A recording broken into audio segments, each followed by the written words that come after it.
Garin Gwamna, wanda aka fi sani da Kaduna, rubutawa Hayatu Baba Zubairu. Wannan littafi sadaukarwa ne ga daukacin jama'ar masoya Nasiru El Rufa'i. Sai ku kasance tare da ni domin jin ci gaban wannan labarin Garin Gwamna, page 22 and 23. Sahabar takaici da bacin ran abin da Salaha take sa innar mu fitowa ta bar mata ɗakin. Tsakar gida ta zauna abin duniya ya ishe ta. Manare da ke raba abinci a kicin ta ce a gaskiya innar mu wannan abin da yarinyar nan take yayi yawa. Mai zai hana a hakura da al'amarin nan tunda dai yarinyar nan ba ta so. Kada a zo daga baya ana da na sani. Innar mu ta ce Manare ni kaina al'amarin nan ya ishe ni wallahi. Salaha kamar akan ta aka fara auren dole. Duk ta tayar mana da hankalin gida al'amarin har tsoro yake bani wallahi. Munare ta ce bari malam din ya shigo na bashi shawara akan al'amarin. Allah ya sa ya fahimce ni. Munare ba zan dauki kowace irin shawara ba a yanzu. Dan bakin alƙalami ya riga ya bushe. Shine ya katse mata magana a lokacin da yake kokarin shigowa gidan yadda suna tattauna magana. Ya tsaya tsakiyar tsakar gidan da faɗin kamar yadda kuka sani cewa bana magana biyu a cikin dukkanin al'amura. To har yanzu haka ne alƙawarin auren Salaha da Sahib yana nan babu gudu babu ja da baya. Matukar ba a yi ba to Allah bai nufa ba, saboda haka dukkaninku ina so ku zauna a cikin shiri insha Allah ranar Juma'a mai zuwa za a daura auren.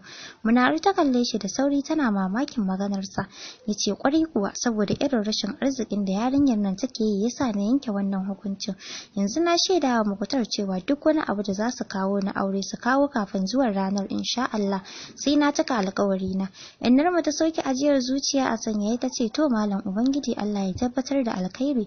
Ya amsa da amin yana kokarin fita daga gidan.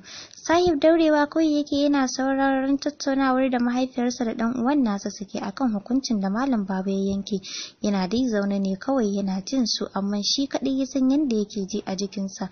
Hajiya Halima ta ce to shikenan ai tunda ya yanke wannan hukuncin Allah ya sa haka shi ya fi alkhairi.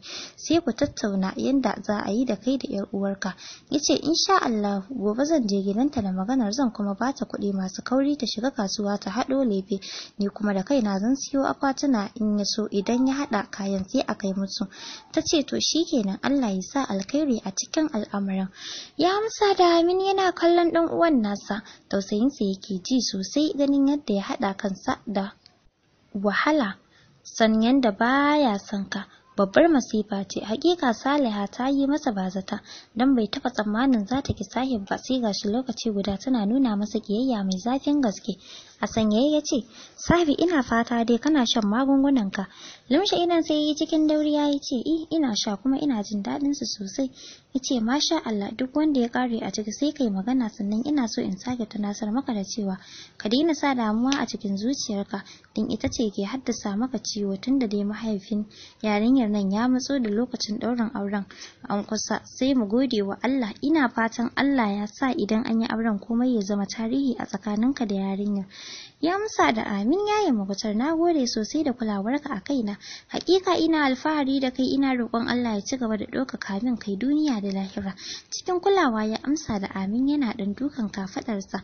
Assalamu alaikum wai ana sallama da Baballe. Wani yaro ne yake wannan maganar bayan shigarsa gidan. Fitowa yi daga ban ɗaki da buta a hannunsa ya ce to maza ka ce ga nan zuwa. Yaron ya amsa da to ya juya ya fita daga gidan. Butar hannunsa ya ijiye yana kokarin fita. Ta daga labulen ɗakin ta fito ta ce Baballe ya kuma zaka fita haka baka sallame ni ba. Ina kokarin fita ya ce ina zuwa Amina bari na duba wanda yake sallama da ni a waje. To ta ce ta ja kujera yar tsuguno ta zauna. Makocinsa ya gani a tsaye a jikin gidan nasa yana jiran fitowarsa. Hannu ya bashi da faɗin malam Hamisu dama kai ne kake sallama. Malam Hamisu ya ce ni ne wallahi Baballe. Ya gida ya harkoki. Alhamdulillahi Malam Hamisu ya aiki da iyali kuma. Alhamdulillahi Baballe ya ce ina fatan da ya lafiya. Malam Hamisu ya ce lafiya lau Baballe wani al'amari ne ya faru a tsakanin Furera da Amina. Ban ji daɗi ba wallahi shine dalilin da yasa nayi sallama da kai domin na shaida maka kuma na baka abin da nayi niyyar baka. Baballe ya ce Malam Hamisu ban fahimci maganar ka ba.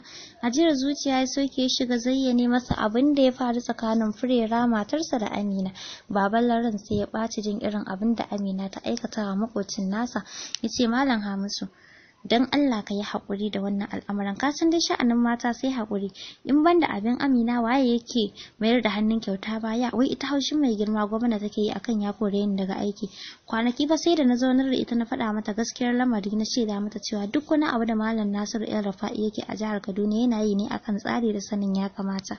Ba shi da laifi ko kaɗan dan ya kori iri na daga aiki, domin ba mu cancanta ba, gwara a yi bincike sosai a kawo masu ilimi waɗanda za su iya koyar da ɗalibai karatun da ake bukata, ba irin ma masu baragada ba.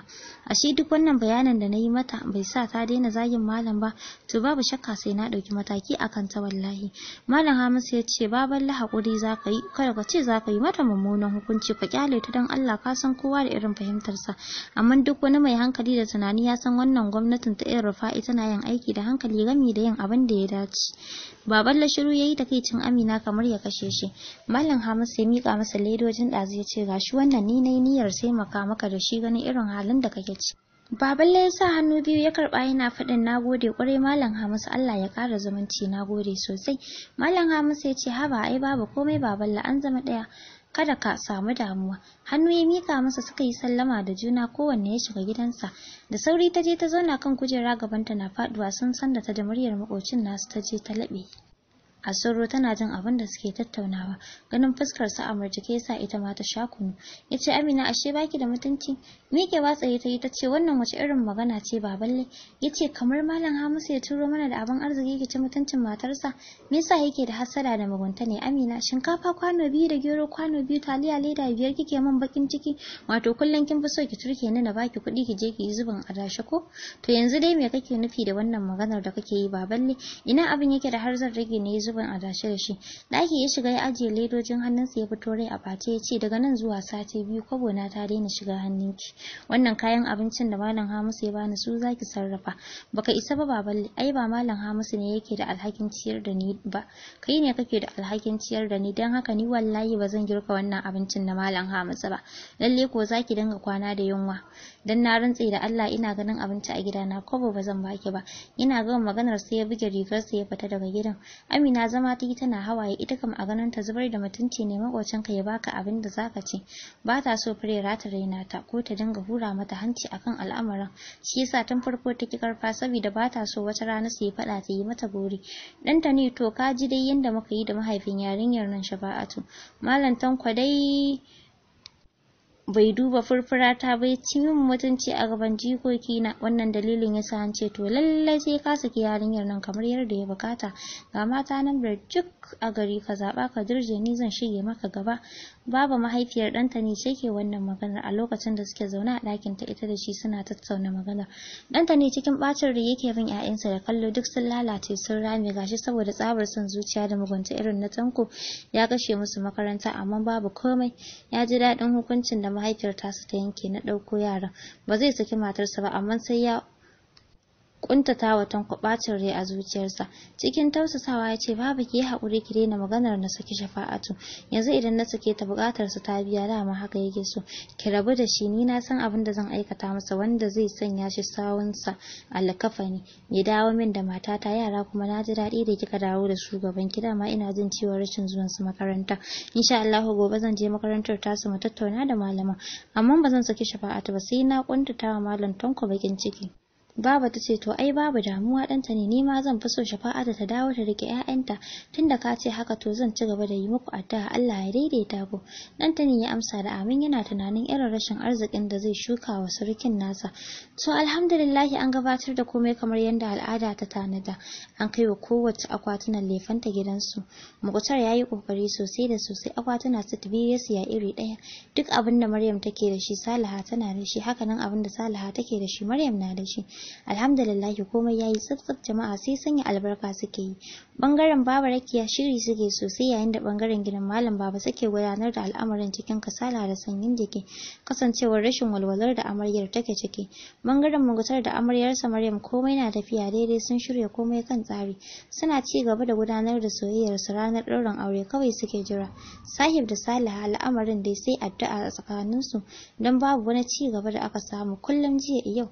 dalilin da yasa ma kenan ya dauke kafa kwana 2 bai je ba. sai yau ya yanke shawarar zuwa domin yana ganin idan bai yi tozali da ita ba zai iya mutuwa. Tsabi shirya cikin farar shadda sabuwa kar da ita, ya fesa turaren sa mai kamshi da ya nufi gidan. Ta jima kafin ta fito, ta tsaya a kansa kerere, murmushi yayi a taushashe ya ce, gimbiyar mata barka da dare. Banza ta yi masa, ya ce, Saliha ina fatan kin wani lafiya, ya shirye-shirye. Uffan bata ce masa ba, ya ce, Saliha kina ji ina magana kin share ni ko? Kallon sa tai tana jin tsaki, ran sai ya ɓace, ce wato Saliha ba za ki daina ja min tsaki ba ko? Wai meye aibu na da kike nuna min wannan kiyayya? Wani tsakin ta ja tana watsa masa kallon banza, dan matsowa yayi kusa da ita yana kokarin rike hannunta. Babu zato ta kwashe shi da wani irin mari. Maye na tacce kawai ta faɗa tana tsartar masa da yawo. Gida ta shige ta bar shi a gurin hannunsa tafe da kuncinsa. Wasu irin zafafan hawaye ne suka shiga tsira a fuskarsa. Yau shi Saliha ta tsinkawa mari. Ya ji wani irin jiri na neman ya kayar da shi a gurin. A daddafa ya fita daga gidan, ko kafin ya karasa gidansa tari ya sarke shi. A harabar gidan ya yanke jiki ya faɗi yana tari yana aman jini guda. Faɗuwa yayi a wurin yana mata gugu. A guje mai gadi ya karaso inda yake. So mai saurare, bari mu dakata anan sai shirin mu na gaba domin jin yanda za ta kasance.